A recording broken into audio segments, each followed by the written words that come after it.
Tere tulemast tagasi meie Petrolheadsi podcasti. Ei, me ei ole kuhugi kadunud, me lihtsalt tegime väikese puhkuse.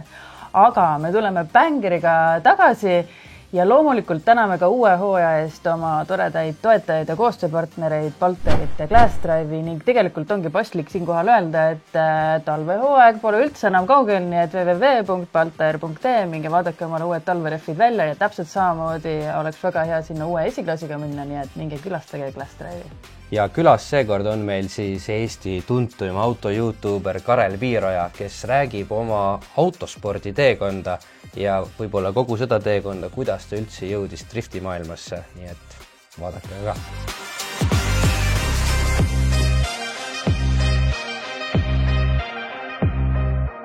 No nii, tere tulemast saatesse, Karel, siuke superstar lõpuks meil siin kohal. Superstar? No oled ju? Superstarid, ma olen käinud, vaata, laulavad seal ja teevad mingit tsirkust, et ma ennast A-klassi staariks päris ei pea, et pikk tee on minna veel. No okei. Väga paljud teevad siin driftisõitjana, aga tegelikult on veel teine osa sinust, on see YouTube'i osa. Kumb oli enne? YouTube'i Karel või drifti Karel? Drift vist natuke oli enne, jah. Mingis mõttes. Okei, sa oled väga suuresti autoskeenes sees ja tavaliselt me oma esimeses episoodis hakkamegi rääkima, et kuidas see nagu saamislugu on, et kuidas sinu siuke teekond sellele automaailma või üldse auto või mootorispordi maailma on, et noh, kuidas see alguse sai, et... Ta algas ju kindlasti ammu enne drifti juba. Ei, kindlasti, aga ma lihtsalt ise mõtlen ka, ega ma väga täpselt nagu ei ole ise süvenenud sellesse, kus see klõps ära nüüd käis või miks on ju. Aga ma arvan, et see ikkagi, kui jalgratastega sõitmisest isu sai täis, siis tulid rollerid maal Põlvas on ju ja siis Martini isa tegeles tugevalt autodega ja seal ma tegelikult tutvusin ka Martiniga siis nii-öelda nende, kuna tema isa esimene ettevõte oli meil nagu naaber Krundi juures. Martin Ojaste siis? Martin Ojaste siis.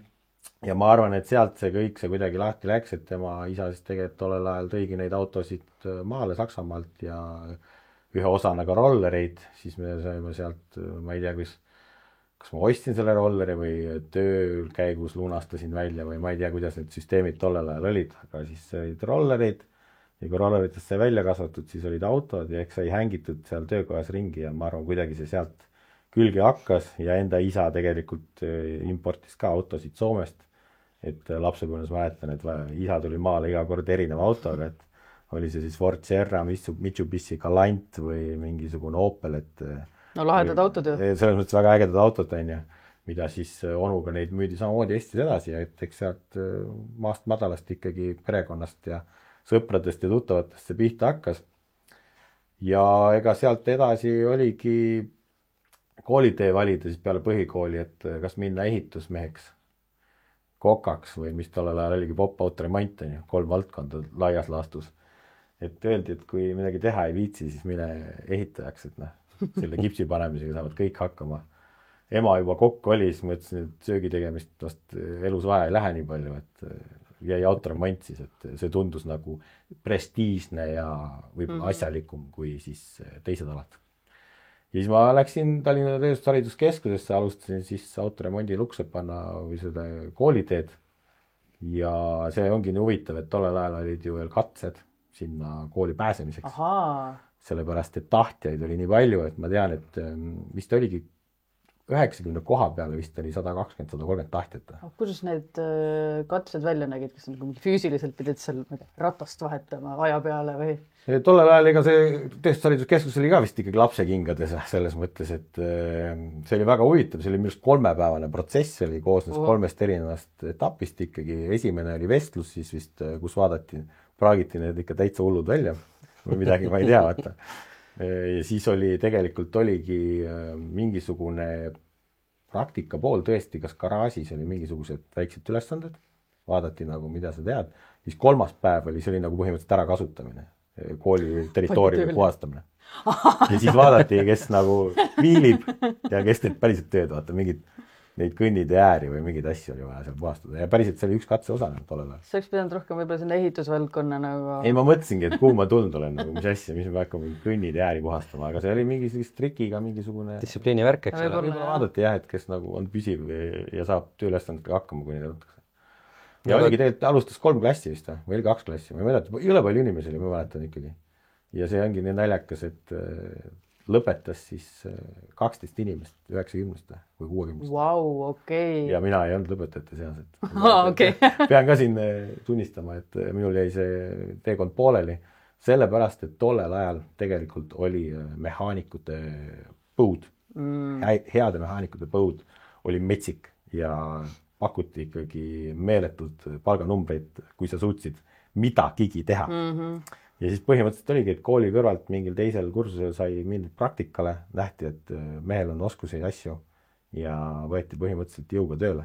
Lihtsalt öeldi, mis sa koolis ikka käid, me koolitame su ise välja siin margi esinduses ja saad normaalset palka ja koolis käid täna tasuta. Ja tegelikult nagu ikkagi nad juba teadsid, et head mehed on raske leida ja meelitati ikkagi ära, et kui sulle kooliõpilasena pakutakse, krooni ajal oli ikkagi mitukümmend või tollel oli ikkagi 10 või 20 000 eurot. Oi, see oli suur raha ju. Krooni palka, on ju. Kui sa käid koolis niisama, siis oli ikkagi väga ahvatlev. Aga see läks järk-järgult ka, et ma olin autopesi ja tegelikult olingi Viking Motors, siis ma ei tea, kes see Viking Motors täna eksisteerib. Ja siis oligi, kuna ma autos pesin seal peale kooli, tööstalistuskeskus läksin jala sinna, mul tollel ajal autot ei olnud, isegi ma sõitsin bussiga veel, kui ma koolis käisin ja siis pesin õhtul autosid peale tööd, mulle jäeti hunnik tehase neid autosid, mis on siis tehase transpordi vahal, mis on hästi paks siuke, et ühte autot pesema 3 korda. Et need ei saaks siis kriimustatud või midagi. Ja siis ma pesin neid õhtul seal ja siis oli praktika kohta vaja, läksin küsima, siis sain praktikale sinna ja nii ta läks kuidagi ja siis seal ettevõttes siis nagu tõusid kohe? Ja seal ma ei olnud pikalt tegelikult, ega see praktika oligi huvitav, oligi see, et seal praktikal nagu väga ei tahetud maksta, aga pesu eest sain raha. Mis ma hakkasingi tegelikult päris praktika tööd otsima ka, kus saaks raha teenida. Et praktika ei olnud nii suuresti tasutatud, kui see autopesu. Siis see oligi, nagu ma ütlesin, et mis ma ütlesin praktikale, kui võin autos pesta, see on 3 korda rohkem raha.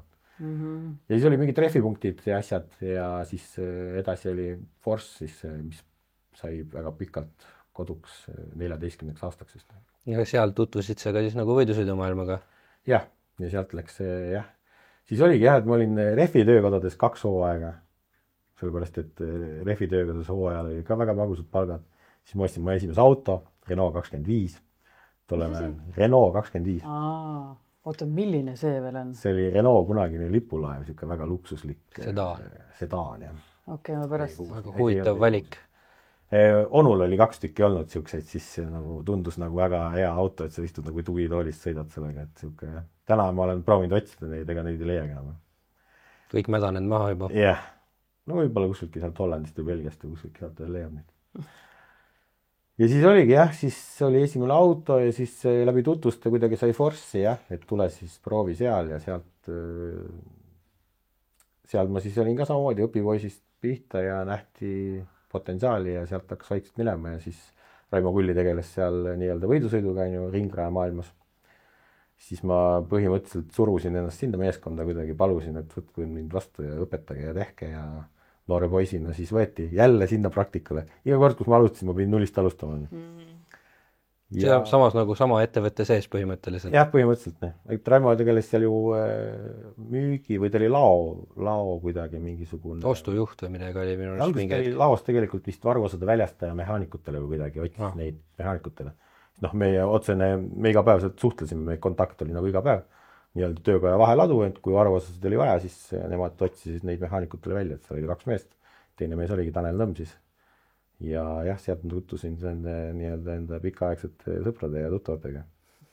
Ja seal alustasin ka mehaanikuna, tegin ju, alguses vahetasin vist rattaid seal, kuna ma olin Refi punktist tulnud hooajal ja siis tulid hooldused, siis olid juba veermikutööd. Sa räägid nüüd nagu Force'i tööst või Force'i tööd, jah.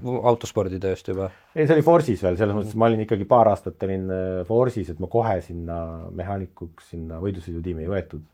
Oli ikkagi vaja tõestada natuke midagi ja ma olin ikkagi noor ja roheline veel ja siis sealt ta läks kuidagi, jah, et ma ei teagi, mitu aastat ma Force'is olin enne, kui ma siis Raimo nii-öelda Est1 Racingu tiimiga liitusin nii-öelda ametlikult. Et seal oli ikka, ma arvan, mõned head aastad vahel. ja siis vorsis need tööd ka kasvasid ikkagi, läksid suremaks, et tulid juba hammasrihmad ja siis ma paralleelselt liitusingi selle Est1 Racinguga, siis ma läksin sealt, alustasin jälle garaažikoristust nende väikeste töödudega ja siis nii lõpuks välja siis, kui anti üks auto, võidusõiduauto, milles pidi siis nii-öelda hoolitsema ja vastutama ja olema kursis kõik, mis selle ühe autoga teha vaja on ja nii edasi. See oli siis see nii-öelda BMW 325 kapp? BMW 325 kapp jah, et kus Henri ise on ka osalenud ja konkurent on meile. Ja mingitel hetkedel vist me isegi Est1 Racingus tegime seda ja hooldasime sinu autot vist. Ma olen seal paar korda käinud mingite asjadega, kui endale sai mõistus otsa, siis tuli minna nende juurde, kes natuke rohkem teavad. Et üks oligi see nagu jah, tollel ajal siis auto nii-öelda esinduse maailm ja siis paralleelselt võidusõidumaailm, mis on kaks täiesti erinevat nii-öelda asja ja distsipliini, et kehtivad erinevad reeglid ja oligi põnev nagu seda taustalt näha, nagu seda mõlemat ja selle sees olla, et Raimo tuli ju sellel ajal, kui ma seal olin ka mitmekordseks Eesti meistriks, siis BMW kapi autodega ja vormeliga vist tuli veel kuhugi ja nii edasi, et see tõi mind võidusõidumaailma ja see tegi nüüd tänaseks päevaks nagu vaeseks vaatad. Ma tahtsin küsida, et kas sa nagu juba, siis kui sa nende rataste pealt juba läksid nende, mis sa ütlesid, rollerite või asjade peale ja sealt edasi, kas sa mingil hetkel juba siis tajusid, et okei, tahaks, et see autosport tundub lahe või kas sa üldse puutusid kokku kuidagi mootorispordiga mingil kujul või? Ei, no esimene kokkupuude ikkagi oligi see ringraja aegadest, et oligi, kui Raimo alustas, siis tegelikult oligi, ta tegi ka neid kõrvalsõite ja asju ringrajaautoga, et sai käidud. Eelnevalt selle oli ise harastatud siukest jäärajasporti ja siukest mingit karikasarju, et see motosport tõmbas. Ja siis oligi, et sinna tiimi said, siis kui sa vaatad ka ju telekast neid MotoGP-sid või F1, et peod, ilusad naised, kõik see glamuur, see on nagu nii äge ju noore poisina olla siukses kenes. Aga pean siin kurvastama kõiki, et tegelikult ei ole see nii, et tegelikult on 14-tunnised tööpäevad, et peod on võib-olla aastas kui jõuad peole, on ju? Kui jõuad peole 2-3 korda ja võib-olla siis, kui võidad ja tähistatakse midagi. Ja siis pead ka oma naise kaasa võtma. Ja võib-olla küll, et see glamuur on... Veenma teda kaasa tulema. Jah. Et see oli pettumus, suur pettumus. Et võidusõidjate ümber ei keerlegi kõik head ja ilusad asjad ainult tegelikult on seal taustal väga suur ja raske töö. Aga ikkagi, et kas sa mingil perioodil oma lapsepõlve elus nagu unistasid sellisest kohast, kus sa täna siis oled nii-öelda või oskasid üldse unistada?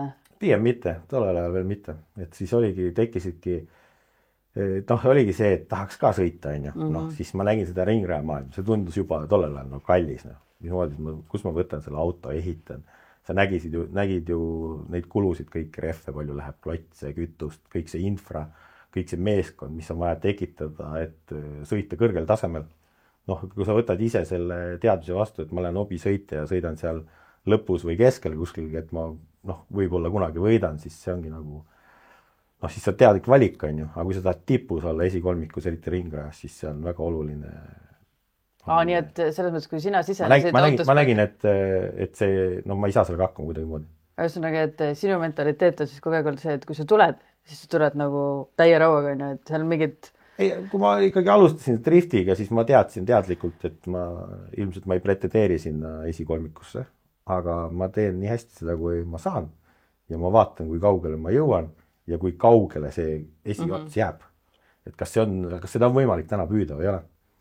Aga driftisõit, kui me jõuame driftisõitmise juurde, siis see ongi selle võidusõiduga oli see ka paralleelselt, et meil mitmeid aastaid olnud seal juba selle võidusõidu tiimis ja siis tegelikult hakkaski drift ju Eestis nagu levima, et ta ei olnud ju üldse tollel ajal, kui ma alustasin seda nii suur, kui ta nagu täna on, et need arengud, mis on toimunud, siin vahepeal on ikka meeletud.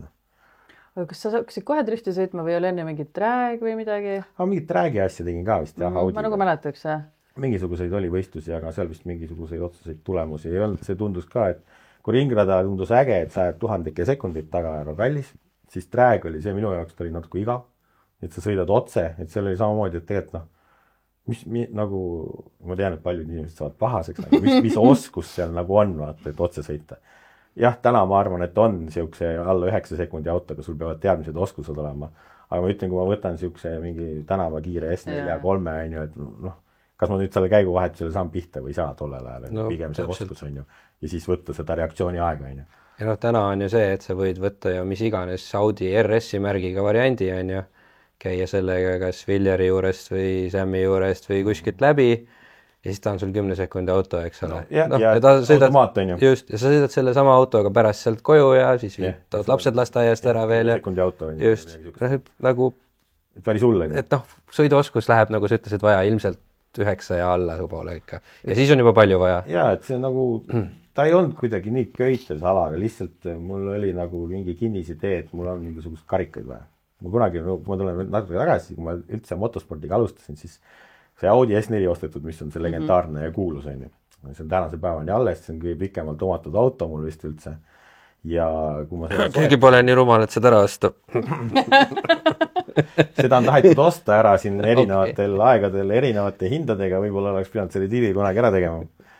Aga mul oli mingisugune kinnisidee siis, et ma tahan jäärajaga saada sellega mingit Eesti meistrivõistluste karikat või siis karikasarja oma. Siis ma tahan traagist saada selle sama autoga mingisugust top 3 karikat ja siis oligi, ma tahan driftis ka saada. Ehk ühe autoga, kas ehitada ta iga aasta siis ümber või midagi, aga võtta igast sarjast ühe autoga karikad. Ja siit sealt see teekond lahti läks. Aga esimeseks saigi siis vist drift vaata, või traag, see ei õnnestunud, siis ma võtsin drifti, see oli ka siis semipros vist oli, see top 3 jäi 2 aastat järjest, jäi nagu viimasel võistlusel kaotasin seda top 3 koha. Ma vist 2 korda 4ndaks jäänud, 1 korra kuksin lausa 5ndaks 3. kohalt. Et see jäi ka käib püüdmatuks. Siis ma tegelikult ei saanudki selle autoga vist ühtegi top 3 nii-öelda meistrivõistluste arvestuse karika kohta. Aga poodiumil oled seisnud sellega? Poodiumil ma olen selle autoga olnud erinevatel ja nii-öelda võistlustel nii-öelda traagis kui driftis ja võib-olla isegi ühel vist jääraüritusega. Aga mul oli ikkagi meistrit nagu suure nagu championshipsi karikat midagi saada. Okay. Ja sealt see autoga sai see teekond alustatud, et tänaseks on auto alles, ma ei ole veel alla andnud selles suhtes, et mul ei ole küll selle autoga seda driftikarikaid, aga need driftikarikad on olemas, et kui me nüüd natuke reegleid muudame, siis lihtsalt prooviks erinevaid distsipliine, et kust saab karikaid top 3.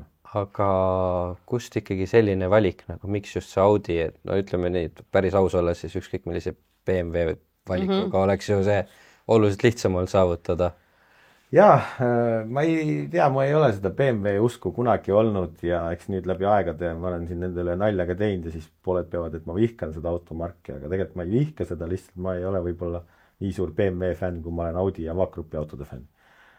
Aga tollel ajal lihtsalt ma olin omanud eelnevalt ühte mudelit samasugust, mille ma sõitsin kõveraks kunagi kuhugi posti otsa, siis teades, et sellel autol on nii palju jõudu ja see tuleb nagu nii lihtsalt, siis tundus nagu geniaalne lahendus see teha tagaveoliseks ja minna kiusama BMW mehi.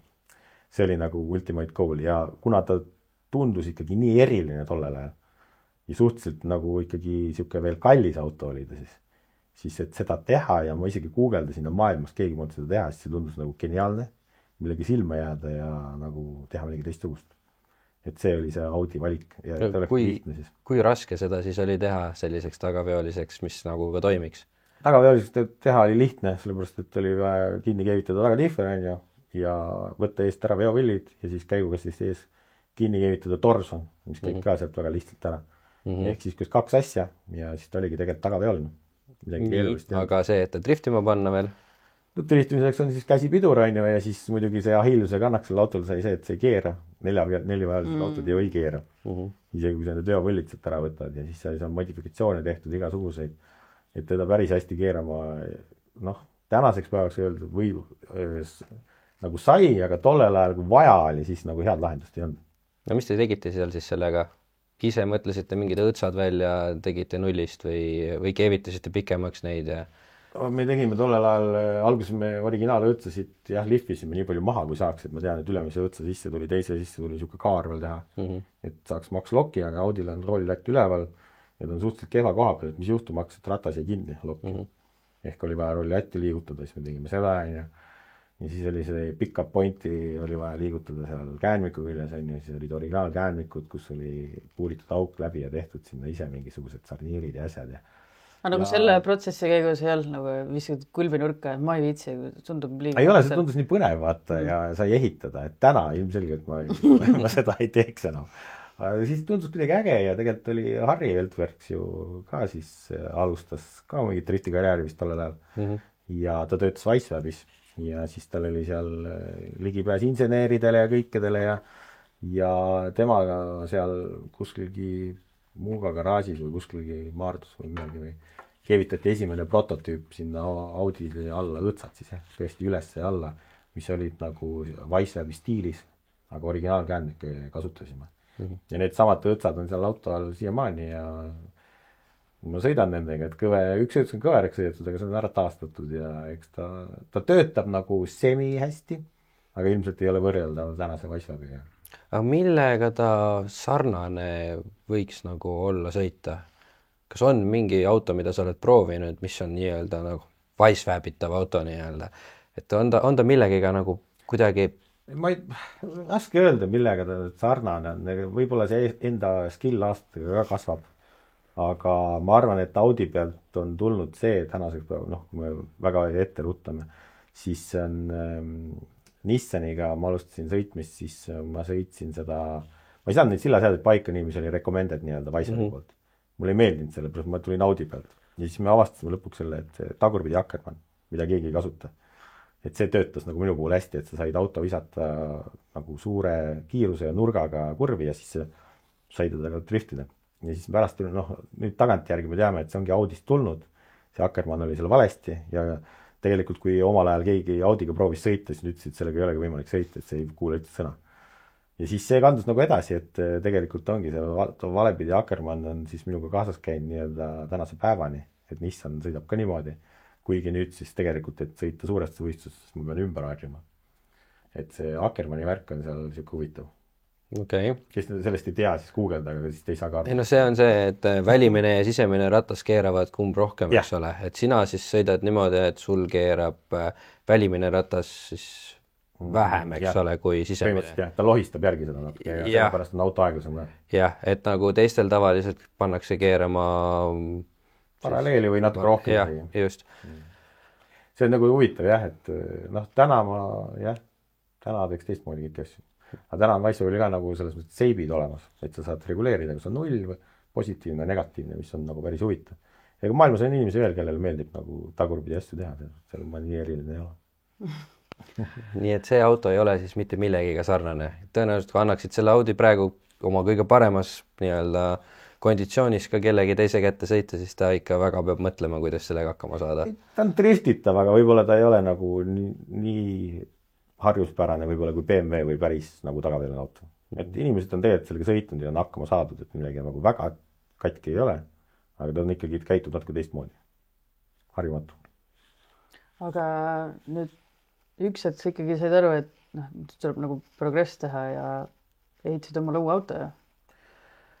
Jaa, kui me nüüd tagasi tuleme selle Audi juurde, siis oligi see, et tegelikult kui ma juba kolmandat, ma ei mäleta mitu aastat, me sõitsime ikka mitu aastat, 6-7 aastat selle Audi. Päris kaua, jah. Ja kui ma juba ikkagi lõpuks aru sain, et ma olen seda nii kaua pushinud selle Audiga, seda esikolmikut ja see ei tule, sõitjad lähevad paremaks, autod lähevad paremaks, kõik areneb, spordiala areneb, sõitjad tulevad paremad. Et iga kord ma olen selle ühe sammu sealt maast top 3-st, ma ei saa seda kätte. Siis tegelikult oligi plaan loobuda driftist ja Audist ja kõigest, see oligi müügis. Ja siis kuidagi moodi, ma mõtlen, kas YouTube vist algas nagu Audiga kuidagi paralleelselt, ma tegin esimesi episoode, kus need ei olnud siis nagu blogistiilis, vaid need olid lihtsalt võistlustest, muusika oli taustaks pandud ja siis toimus mingisugune sõitmine ja asi. Ja siis vist esimesed päris YouTube-blogid tulid ka Audiga, kus ma seda siis ehitasin ja tegin. Ja siis oligi see, et see YouTube hakkas kuidagi nagu elama oma elu. Inimestele pakkus see huvi kuidagi, tollel ajal tegelikult ei olnud ühtegi väga tõsiselt võetavat Eesti kanalit ka sellist, kui sellist asja ei olnud, sellist ei olnud, nagu Ameerikas igal pool mujal oli, aga Eestis keegi teinud. Tegelikult oli Tiitus, kes tegi, aga võib-olla ta oli ikkagi natuke siuke rohkem väga fun ja väga siuke noorepäralik ja siuke lolluste tegemine rohkem võib-olla. Ja ei olnud ka väga järjepidev minu arust, ehk siis tal ei olnud nagu seda, et iga nädal sellel ajal tuleb nagu kindlalt mingi episood ja no see kõikus ja kõik ei olnud vist autode teemalised ka, oli läbi segi seda. Ja siis oligi see, et nagu oli näha, et see nagu toimib või seal on vaatajaid või mingi huvi on tekkinud sellele ja siis ega see vaikselt läkski nii, et okei, et kui ma nüüd Audiga ei sõida ja drifti ei sõida, et mida ma siis nagu siin kanalil näitama üldse hakkan, on ju. Et see Audi ongi nii eriline, ilmselt see, noh, see toobki need vaatajad siia, et kuidas üks mees mähib selle mingisuguse jumala vana. No tõenäoliselt oli, jah.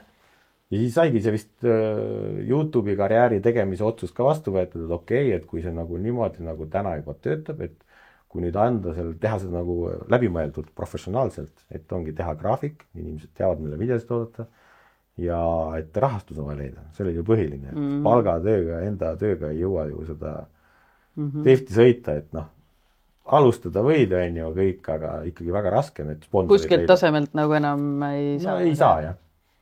Ja siis oligi vaja sponsorid leida, siis oligi see, et no okei, aga noh, kellele nõus mingisugune toetaja raha või ettevõtte oleks andma, et kas mees metsast, kes pole nagu midagi, või kellel on mingisugune jälgijaskond ja mingi väljund ja kanal, kus saab mingeid asju näidata ja reklaamida. Ja sealt tuligi, et USA pealt, ega tehakse seal, teeme järgi, väga lihtsalt Eestis põhimõtteliselt ja nii ta läks. Ja siis oligi, ma sõitsin jah selle 1 aastal Audiga ära ja näitasin seda vist YouTube'is ja siis sealt kuidagi see hoog sai sisse, aga siis oligi see, et kas lõpetada ära ja teha seda autode kanalit lihtsalt edasi, jätta see drift, kus sinna kurat, see võtab nii palju raha, et siis võib-olla päriselt saaks YouTube'iga nagu elada ja teenida ka. Ja siis ma otsustasin, et hea küll, ma proovin 1 auto veel siis erilise content'i pärast ja ma lähen street klassi tagasi. Et ma sõitsin semiprot mitu aastat, et ma lähen siis street'i tagasi ja proovin siis nagu päris autoga, mis siis juhtuma hakkab. Ja ostsingi siis korraliku kotletina. See on ikka siuke pomm oli mingi USAst toodud, ära uppunud või noh, ma ei tea, mis ta niimoodi lõusa? No kas ta ilmselt oli uppunud, sellepärast paak ikkagi seespoolt ei saa roosti niisama võib-olla minna. Kütusepaaki, mis on metallist veel Jaapani autodel on ju.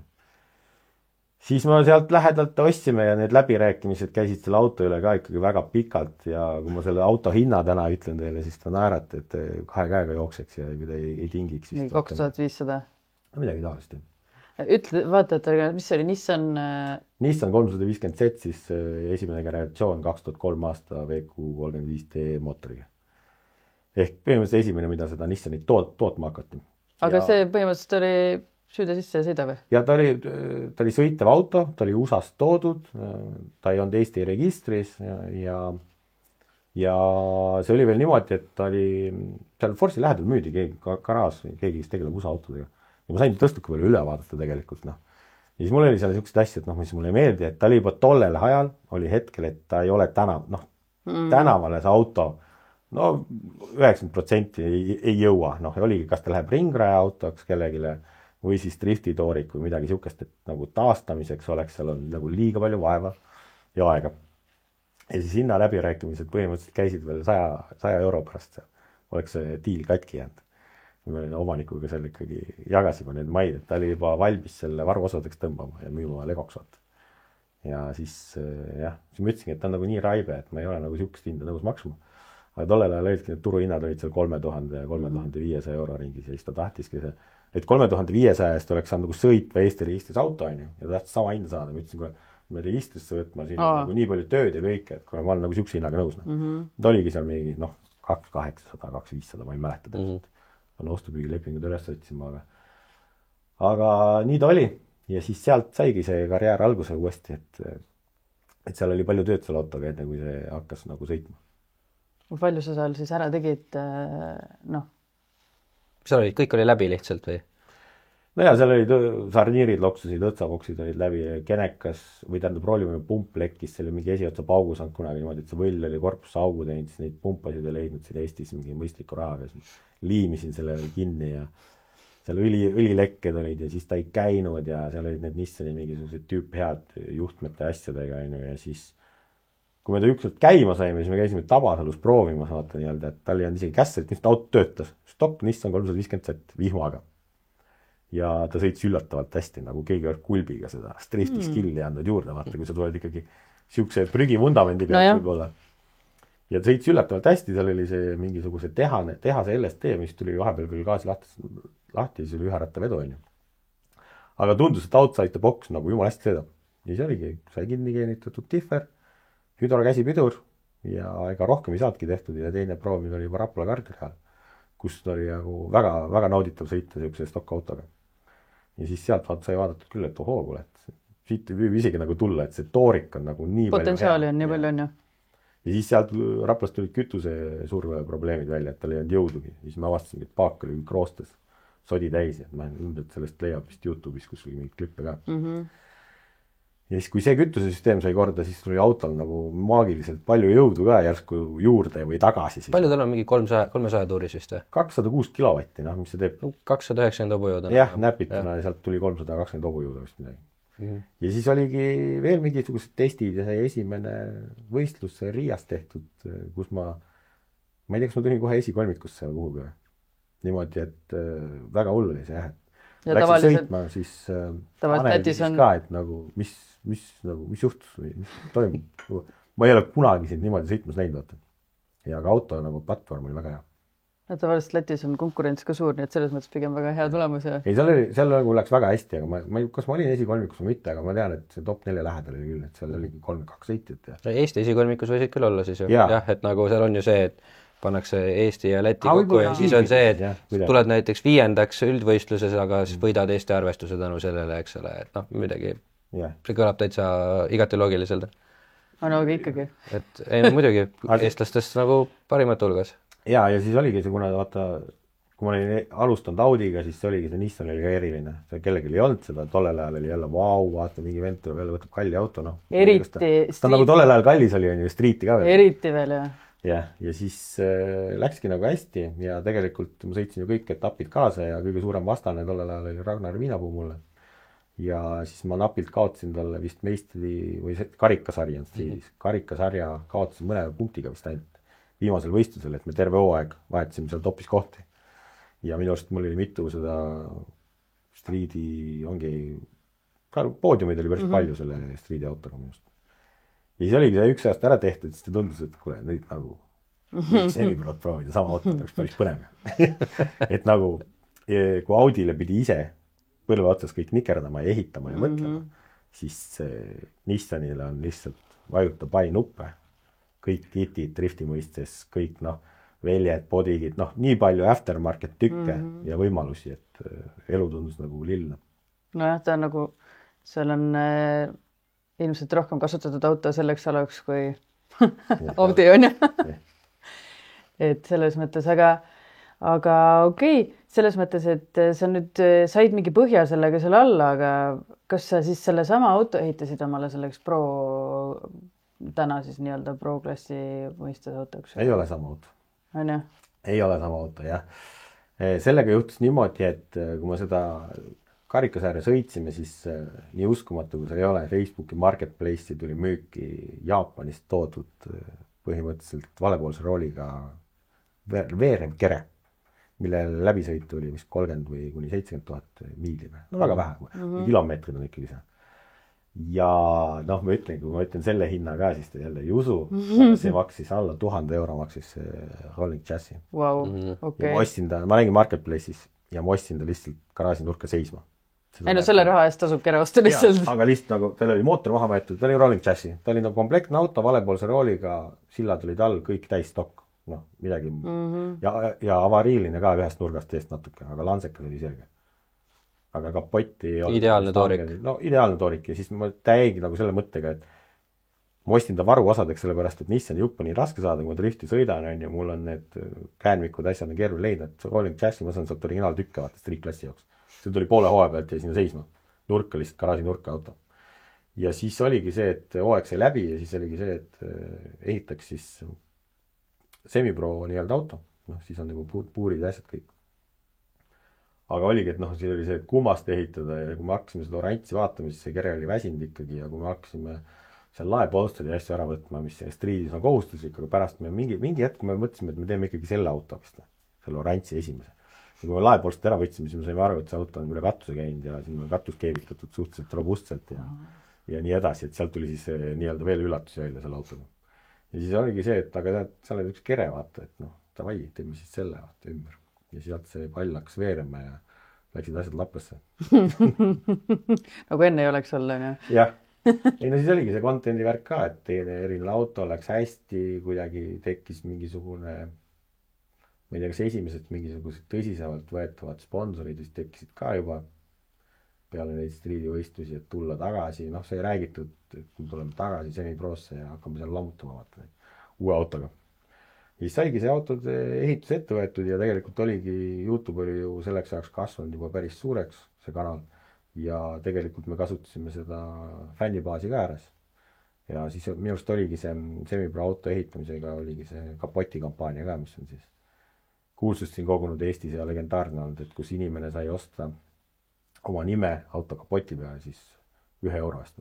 Või miinimum oli 1 euro, aga vist võis valida suurema summa ka, aga nime suurus kõik ei samaks lihtsalt, kui sa tahtsid rohkem toetada, siis said toetada. On sul meeles, palju keskmine toetus oli? Ma arvutasin välja, see midagi 5,56 mingi siuke eurot. Päris üksi on. Palju neid nimesid seal oli siis kapotil? Päris tihe oli see? Päris tihe, me räägime ikkagi paarist tuhandest või? Oba. Või 1500 midagi. No ikkagi palju. See kampaania, selles mõttes ma võin öelda, et see esimene versioon sellest autost jah, põhimõtteliselt oli poolenisti ehitatud fännide toetuse raha eest, mis oli nagu ulme tollel ajal, et me ei arvanud, et võib-olla, et see nagu niimoodi töötab ja pigem oligi see, et kui see kampaania läks käima, siis algselt nimed olid vist suuremad plaanitud, aga pärast oli see, et oli mahu. Me pidime hakkama neid kogu aeg väikseks tegema. Ja esimesed need nimed me kleepisime kõik käsitsi, kõik see mingi nädal aega kleepisime. Sa mitte ei kirjutanud, vaid sa kleepisid neid? Me kleepisime neid ükshaaval. Oba! Sinna, mis see Jaapani päike on, mis asi see on, sinna vahel. 5-6 kesi garaažis tegime seda mingi nädal aega vist. Ja järgmine kord äkki teed faili, lased kiletada. Me arenesime selle töö käigus ka, me tegime seal lõpuks ikkagi selle esimese tegime nii, teistega tegime vähe lihtsamalt, et me lasime siis printida või kleepida balloonid nagu pikad triigud pikkuse järjekorras, et siis see 1 korraga panna. Aga noh, see, mina kleepsumaailmaga kursis ei olnud, ma ei tea, kuidas teie olete, aga ma ei teadnud ka, et kui sa lased neid nimesid kleepida, mis töö peab tegelikult kleepi ära tegema, et need saaks nagu oleks valmis kleepimiseks ja siis mind kutsuti ise sinna koha peale. 2 päeva täppe ja neid ümbrisid ära nokkimas. Reaalselt 24 tundi, 2 päeva, 12 tundi tööpäevad, et need nimed siis kätte saada. Võt sellega ma ei olnud arvestanud, et sellega kaasneb siuke töö veel. No aga samas tasus ära tegelikult. Ei tasus ära, see on äge ja see nagu aitas väga palju kaasa, et ilma siukaste fännihordide tegevuseta ei oleks see autogi saanud tollel ajal nii hea, kui ta sai. Ja siis sealt läkski edasi ju selles mõttes, et minu arust tuli kohe selle autoga Eesti esimene meistritiitel ka siis kohe. Oota, see oli nüüd siis selle nii-öelda Nissani originaalmootoriga? Jah. Vabalt hingavana? Vabalt hingavana oli esimene versioon. Pidi tulema esimene, sest ma tean, Nissaniga vist oli 3 hooaega järjest olid poodiumid kõik. Mis aasta see on, et mingit ajajoont saada? Numbritega. Umbes, no selles mõttes. Võtame tagasi, et ma 5 aastat Nissaniga sõitnud, võtame siis 5-6 aastat, võtame siit 5-6 aastat maha või? Oli enne Covidit? 2019 siis ilmselt. Enne Covidit tulema ja kindlasti. 18-19, kuskil seal kandis. Ja siis oligi see esimene aasta ja siis ma taas võitlesin Ragnar Viinapuuga, et meil on käinud see kuidagi. Käite koos niimoodi, jah? Käsi käes oleme käinud, jah, ja kuni pro-klassini välja, siis pro-klassini meistritiitlini ka, et see on huvitav olnud jah, et me olengi koos tulime sellest street-klassist ja ma ütlengi, et ma saaks öelda, et ma olen ainuke eestlane, kellel on kõik tiitlid olemas 3 tükki siis driftimaastikul, aga mul on streeti oma on 1 on puudu siis esimene. Ma peaks tagasi. Nagu meistritiitel. Tiitlis ei anta vist seal ei ole karikasarja. See 1 on puudu. Et mul on pro olemas ja semi-pro on olemas. Siis Viinapuul on olemas street semi-pro, aga tal ei ole prod. Et nüüd on kumb ennem jõuab selle ära teha, et kõik 3 saada. No jah, see tagasisamm on päris keeruline võtta. Jah, aga selle jaoks on nüüd üks toorik olemas, et aga ma ei tea, kas ma selle teekonna uuesti ette tahan võtta. Et ma olen sammud tagasi teinud ja see on mõjunud väga hästi nii-öelda edasi ta karjäärile. No aga nüüd on üks pikk talv minu juurest vahepeal, et ma ei näe probleemi. Sinna võib lisada veel talvedrifti tiitli ka või karikavõidu. Ja, siis oleks veel äge. Seda on päris raske püüda. Aga seda saab ju sama street- ja klassi autoga teha, nii et põhimõtteliselt sa saad praegu 1 autoga 2 kärbest lõia joobiga nagu. Et why not? Oota, aga kui sa ehitasid selle uue Nissani, kas sa siis plaanisidki ehitada ta kohe nagu Pro siis autoks, aga sa läksid sellega sõitma siis nii-öelda vanasti oli siis Pro Street või? Tänane Pro 2 või Semi-Pro, jah? Ta oli nagu plaan oli ikkagi ehitada jah, et Pro-klassi auto spekkide nagu nõuetele turvane edasi, et seda ei peaks ümber tegema kõik, aga ta jääb ikkagi nagu Semi-Pro autoks. Aga kas sa siis kohe teadsid, et sa lähed sealt edasi järgmisesse klassi? Ei teadnud. Vaat mu eesmärk oli, kui ma enne rääkisin, et ma võtan selle mingisuguse sarja võidu ära ja siis vaatan edasi. Aga siis oligi see, et okei, davai, et ega ma ei teadnud, et kui ma nii kaugele jõuan, et ma olen Eesti meister nüüd Pro-klassis järsku, et kuidagi nagu nii ilus ja nii palju võite oli see aasta ja siis ma panin 1 aasta veel otsa vist, samamoodi seda Semi-Prod, ma ei tea, kas ma siis jäin esimeseks või teiseks. Ja siis oli Läti MV teine ka vist. 1 aastal ma sõitsin siis kõike neid kaasa. Kõike, mida sai selle Semi-Proga sõita. Ja siis see tundus nagu imeline ja siis oligi järgmine samm, et ega see Pro, prooviks seda Pro-tiitlit ka, et kui raske see ikka saab olla. Aga tegelikult mida aste edasi, seda keerulisemaks see läks, et Semi-Pro, ma ütlengi, et täna on niisugune hea koht, kus olla ja sõita, ma arvan, et see Pro on ikka, tänane Pro on ikka killer. Nagu rahakotile ja autole ja kõigele, et sa mentaalselt pead olema ka ikkagi valmis sõitma väga kiiresti külgees, et see ref täna on ikka ulme. Aga kas ei ole see, et hea refiga on ka mõnusam sõita? On, aga siis sul on mõnusat 800-900 hobujõudu ka vaja. Ja siis üks asi viib teiseni. Et lihtsalt kui sa vaatad, siis nagu Pro-autod liiguvad tihti sujuvamalt, võib-olla kui Pro-2-d või et mitte sujuvamalt, vaid nende see nagu, kuidas nad istuvad teel, on hoopis teine asi ikkagi ja vigu tuleb kuidagi vähem sisse. Eks drift ongi, need klassid kasvasid, et tegelikult jäi see vabalt hingav auto jäi ka Semi-Prossa aeglaseks juba. Siis me tegime seal jälle midagi teistsugust, ma panen turbot ju liiga lihtne. Siis ma panin sinna kompressorid erinevaid peale. Alguses oli see kurvikompressor sinna sisse laske peale, mis töötas nagu üllatavalt hästi.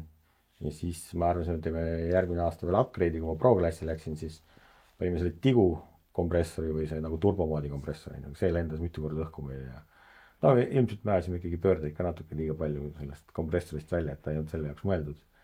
Ja siis lõpuks tuli turboversioon sinna, et mul nagu mitu mootori arendust ka läbi käinud, aga mootor on olnud kogu aeg see VQ põhi, mis sai meile väga selgeks. Ja Villeri teadmised olid ka seal taga. Mitu mootorit teil läbi kulus? Tegelikult ei ole vist palju läinud, kui niimoodi võtta blokke, vist on läinud 2 või 2-3 või. Et tegelikult on nagu õnnelikud õnnetused on, kui väntvõll läks puruks, siis blokk jäi terveks, see on nagu uskumatu kui siuke juhus. Aga siis mingi hetkel saigi aru, et see mootor nagu lihtsalt üle 600 hobujõu ei taha nagu kesta ja koos püsida.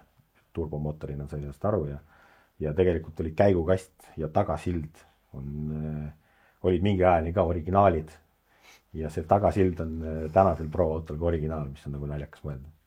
Päriselt? Jah, see on 900 Newtonit mootorist kannatab ja 1000 peaaegu 900 hobujõudu ja 800 hobujõudu. Et see on väga, Nissanil on väga kõvad tagasillad, see ei saa midagi halba öelda.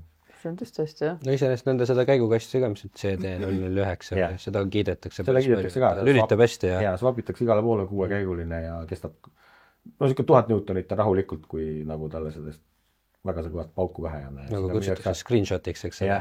Mitu pedaali korraga. Seda vist ise teinud ei ole, aga jah, saab teha. Ja hammasrattaid saab sinna kõvemini lasta ja tegelikult nagu turgu Nissanil oli nagu varvusa poole pealt, mis oli äge.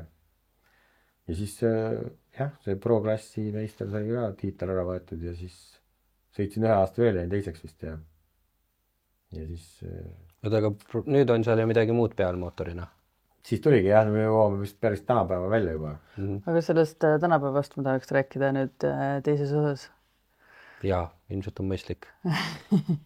Aga tegelikult on aeg hakkab küll otsa saama esimese episoodiga, et ma arvan, et väikse vihjana teise ossa ma ütlen seda, et Karel käis nüüd hiljuti ühel võistlusel ja seda mitte üldse Nissaniga, vaid BMW-ga. Ja ma arvan, et see on siin siuke mõnus hint järgmisesse osasse, millest saame ka rääkida, et jõuame sinna välja lõpuks. Ja selle saate eest täname muidugi oma koostööpartnereid, Baltairit ja Glass Drive'i. Ja näeme teiega ja Kareliga järgmisel neljapäeval. Tšau.